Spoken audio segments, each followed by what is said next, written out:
passion c'est toi, Dieu d'Israël. Ma passion c'est toi. Bonjour, bonjour. Bienvenue sur Passionné de Jésus-Christ. C'est encore votre sœur Liviane Guetta. C'est encore une grâce, c'est un privilège pour moi d'être encore des vôtres ce soir. Et en cette soirée, nous allons partager particulièrement sur quelque chose. Nous allons parler sur la nécessité de rendre grâce au Seigneur lorsque le Seigneur opère dans nos vies ou pas. Notre Dieu est un Dieu qui mange l'action de grâce. L'action de grâce, c'est quoi? C'est le fait de témoigner de notre gratitude, de notre reconnaissance au Seigneur par rapport à un bienfait qu'il nous a accordé. Et vraiment, en le faisant, nous poussons le Seigneur à faire davantage. Les enfants de Dieu parfois sont égocentriques, parfois sont ingrats. Pourquoi? Parce que lorsqu'ils regardent au sujet qu'ils ont dans leur vie qui ne sont pas exaucés, ils oublient carrément tout ce que le Seigneur a eu à faire. Vous allez vous rendre compte que dans la loi est constituée, la loi de Moïse ou la Torah est constituée des 5 livres, la Genèse, l'Exode, Lévitique, Nombre et Deutéronome. Et vous allez vous rendre compte que le livre de Deutéronome veut dire tout simplement souvenir. C'est-à-dire, le Seigneur avait prévu dans la loi un livre, tout simplement, qui avait pour objectif de rappeler à son peuple ses bienfaits. Et pourquoi le Seigneur tenait à rappeler à son peuple ses bienfaits? Pour que son peuple soit continuellement dans l'action de grâce. Parce que lorsqu'on regarde ce que le Seigneur a eu à faire pour nous, nous pouvons lui dire merci. Et lorsqu'on regarde aux exploits qu'on a eu à faire avec lui, quand on voit la délivrance qu'il nous a accordée, nous puisons encore la force pour continuer à avancer avec lui. Mais lorsqu'on oublie, on faiblit dans notre foi, on est découragé. La parole nous dit particulièrement dans le livre de l'apôtre Paul, nous dit dans le livre de Colossiens 1 au verset 12, il va dire quoi? Qu'en tant qu'enfants de Dieu, nous devons rendre grâce au Père qui nous a rendus capables d'avoir part à l'héritage des saints dans la lumière. L'apôtre Paul nous dit, le fait que nous avons part à l'héritage des saints dans la lumière, c'est un miracle de Dieu, c'est une puissance de Dieu qui nous a été manifestée. Et l'apôtre Paul nous dit, à cause de cela, nous devons dire merci au Seigneur, nous devons rendre grâce au Seigneur. L'apôtre Paul, il va continuer son propos dans le livre de 1 Thessaloniciens 5 au verset 18. L'apôtre Paul va nous dire ceci. Rendez grâce en toutes choses, car c'est à votre égard la volonté de Dieu. L'apôtre Paul nous demande de rendre grâce en toutes choses. Pourquoi? Parce que c'est la volonté de Dieu. Et en rendant grâce en toutes choses à Dieu, l'action de grâce que nous rendons au Seigneur pousse le Seigneur à agir davantage dans notre vie. Et lorsqu'on regarde dans le livre d'Éphésiens, dans Éphésiens 5, 20, l'apôtre Paul va encore dire quelque chose. L'apôtre Paul va dire, rendez continuellement grâce pour toutes choses à Dieu, le Père, au nom de notre Seigneur Jésus-Christ. L'apôtre Paul dans Éphésiens 5, 20, il nous dit que nous devons rendre grâce de manière continue, c'est-à-dire sans nous arrêter. Il dit qu'on doit, de la même manière que le Seigneur nous a demandé de prier sans cesse, l'apôtre Paul est en train de nous dire que nous devons aussi rendre grâce à Dieu sans cesse. Sans cesse. Pourquoi? Parce que notre Dieu est un Dieu qui mange l'action de grâce. Notre Dieu consomme l'action de grâce. Et je vous assure, lorsque Christ était sur cette terre, il avait l'habitude de le faire. Vous allez vous rendre compte que Jésus, au moment où il veut nourrir la foule, que ce soit avec les pains, que ce soit avec du poisson, la Bible nous rappelle toujours que Jésus rendit grâce au Père pour les 5 pains et pour les 2 poissons.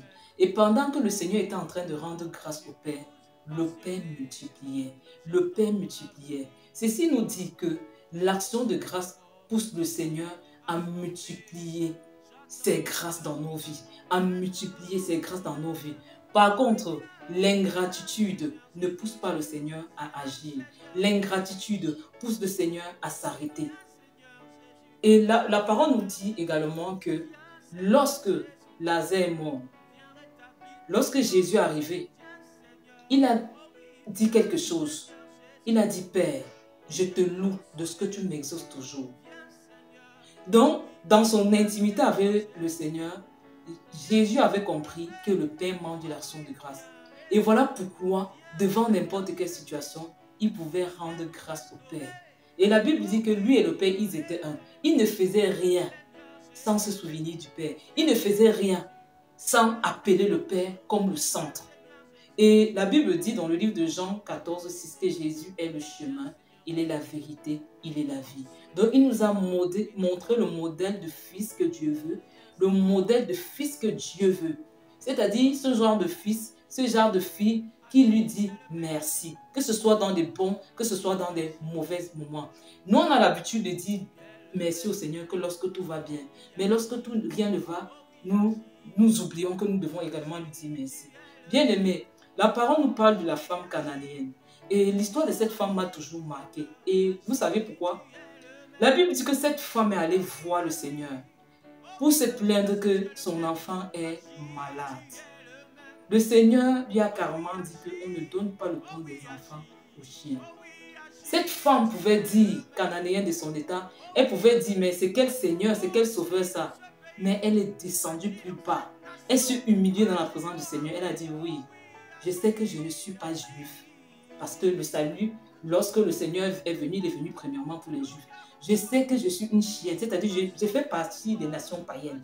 Je sais que je suis étrangère au milieu du peuple juif. Mais cependant, les petits chiens mangent les miettes qui tombent de la table des enfants. À la mention de cette parole, le Seigneur a dit, ma fille, que cet enfant a été guéri à cause de la grandeur de la foi de sa mère. Une autre pouvait dire, mais comment est-ce qu'on est en train de dire que c'est un sauveur? Lorsque j'ai mon problème, je viens lui poser, il me répond de la sorte. Mais cette femme a dit, Seigneur, je descends plus bas afin que tu me relèves. Et le Seigneur l'a relevé. Et la foi de cette femme a apporté la guérison à sa fille qui était malade. Bien-aimé, la parole nous parle de Paul et Silas dans Acte 16. La Bible dit, ils étaient dans une prison. La première réaction à avoir dans une prison, c'est quoi? C'est se lamenter, c'est commencer à se plaindre. Mais la Bible dit, l'apôtre Paul et Silas, ils se sont levés, ils ont commencé à adorer Dieu. Pendant qu'ils étaient en train d'adorer Dieu, pendant qu'ils étaient en train de prier, pendant qu'ils rendaient grâce à Dieu, pendant qu'ils étaient reconnaissants au Seigneur, la Bible dit que les chaînes de la prison se sont rompues. Et le Seigneur a profité de cela pour libérer tous les prisonniers. Ça veut dire que quoi? Ils pouvaient commencer à appeler Dieu à la barre, mais ils ont préféré rendre grâce à Dieu. Ils ont compris ce passage qui dit, Romains 8, 28, toutes choses concourent au bien de ceux qui aiment Dieu et de ceux qui sont appelés selon le dessein de Dieu. Ils étaient en prison parce qu'il y avait un peuple qui avait besoin de la délivrance, qui avait besoin du salut. Et à cause de leur présence, le salut est venu en prison. Plusieurs ont été sauvés. Dans le livre de Luc 17, la parole nous dit quelque chose. Le Seigneur, à un certain moment, lorsqu'il sera en train de passer par la Samarie, il va guérir. Il y a des lépreux qui vont courir à sa suite. Ils vont dire, Maître, fils de David, aie pitié. Et le Seigneur va leur demander, que voulez-vous que je fasse pour vous? Ils vont demander au Seigneur la guérison parce qu'ils étaient lépreux. Je vais lire à partir du verset 12 de Luc 17. Comme il entrait dans un village, 10 lépreux vinrent à sa rencontre, se tenant à distance, ils élevaient la voix et dirent, Jésus, Maître, aie pitié de nous. Dès qu'il les eut vus, il leur dit, allez vous montrer au sacrificateur. Et pendant qu'ils y allaient, il arriva qu'ils furent guéris. L'un d'eux, se voyant guéri, revint sur ses pas, glorifiant Dieu à haute voix. Il tomba sur sa face aux pieds de Jésus et lui rendit grâce. C'est un Samaritain. Jésus, prenant la parole, dit, les 10 autres n'ont-ils pas été guéris? Et les 9 autres, où sont-ils? Ne s'est-il trouvé que cet étranger pour revenir et donner gloire à Dieu? Puis il dit, lève-toi, va, ta foi t'a sauvé. Bien-aimé, voici 10 personnes qui ont couru après le Seigneur parce qu'ils étaient lépreux. Et en Israël, la lèpre était une maladie répugnante. Les lépreux étaient hors du camp. Ils ne pouvaient même pas être dans le camp avec les autres. Ils vont venir voir le Seigneur. Ils vont dire au Seigneur, voici notre état. Le Seigneur va leur donner une parole. Allez vous montrer au sacrificateur. Et pendant qu'ils sont en train d'aller, ils vont se rendre compte qu'ils ont été guéris. Qu'est-ce qu'ils ont fait? Un est retourné, dit merci au Seigneur, rendre grâce au Seigneur. 9 ont continué leur route. C'est l'image de plusieurs enfants de Dieu aujourd'hui. Le Seigneur fait des choses, mais on ne prend pas le temps de lui dire merci. Très peu retournent dire merci au Seigneur, parce qu'on n'est qu'en train de voir autre chose qu'il devait faire. Bien-aimés, regardez ce qui s'est passé. Lorsque celui qui est retourné auprès du Seigneur pour le voir est retourné, le Seigneur n'avait pas prévu donner à ces gens uniquement la guérison. La guérison, c'est quoi par rapport au salut? Il n'y a pas marche, il n'y a pas de comparaison. Il y a beaucoup de personnes qui assistent aux réunions d'église. Dieu les guérit des maladies que la médecine ne peut même pas guérir. Dieu les délivre. Mais après ça, ils continuent leur vie sans se soucier de Dieu. Il y a des moments, tu peux arriver dans une assemblée locale. Le salut ne te vient pas en première, mais la guérison te vient en première. Mais lorsque le Seigneur te guérit, tu sors, tu pars, tu continues ta vie comme si de rien n'était. Ton salut ne te dit rien. Retourner lui dire merci ne te dit rien.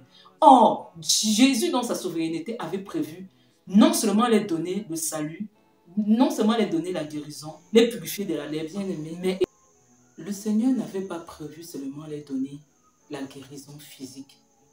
Mais le Seigneur voulait leur donner la guérison de l'âme. Mais le Seigneur voulait leur donner quelque chose qui est éternel. Mais le Seigneur voulait leur donner la vie éternelle. Mais à cause de leur ingratitude, ils sont partis avec la guérison physique. Mais ils n'ont pas eu le salut. Et nombreux sont comme ça. Nombreux assistent aux réunions de réveil. Ils arrivent. Celui-ci peut témoigner. Je suis venu avec tel mal, le Seigneur m'a guéri. Celle-ci peut témoigner. Je suis venu avec telle chose, le Seigneur m'a délivré. Mais après la réunion de réveil, est-ce qu'on les voit? Pour eux, Dieu, c'est seulement le Dieu qui leur donne la guérison. Mais le Dieu qui est Seigneur, là, ils n'en veulent pas. Lorsque nous refusons de rendre grâce au Seigneur, nous perdons les choses qui sont éternelles. Voici des personnes que le Seigneur voulait sauver. Il a commencé par leur donner les prémices, la guérison. La guérison, c'est une manifestation de la miséricorde de Dieu vis-à-vis de l'homme. Le Seigneur leur a donné la guérison. Mais le Seigneur, la guérison, c'était un moyen pour les attirer, afin que le Seigneur les donne le salut. Ils ont pris la guérison, ils ont dit au Seigneur, bye bye. Bien-aimés, ne soyons pas des personnes ingrates, soyons des personnes reconnaissantes. Soyez des personnes reconnaissantes au Seigneur. Lorsque le Seigneur fait, rendons-lui grâce. En lui rendant grâce, il fera davantage. La Bible nous dit quoi? Les murs de Jéricho sont tombés. Avant que ces murs ne tombent, qu'est-ce que le Seigneur a recommandé au peuple? Adorez-moi. Pendant que vous serez en train de m'adorer par des sacrifices de louanges, alors moi je vais opérer. Moi je vais opérer. Donc bien-aimés, ne soyons pas des chrétiens ingrats. Ne soyons pas des personnes qui sont ingrates. Mais soyons de ceux-là qui s'arrêtent pour dire merci au Seigneur. Père, je te dis merci, je te rends grâce pour ton amour, pour ta miséricorde, pour ta présence. Père, je prie, Seigneur de gloire, afin que par cette vidéo, Seigneur de gloire, ton objectif, Seigneur, puisse être atteint dans les cœurs. Papa, merci de visiter, merci de racheter, merci de sauver. Merci Père éternel de faire ton œuvre dans des vies au nom de Jésus. À très bientôt pour notre épisode. Je vous aime de l'amour de Jésus. Ma passion c'est toi, Dieu d'Abraham. Ma passion c'est toi, Dieu d'Israël. Ma passion c'est toi.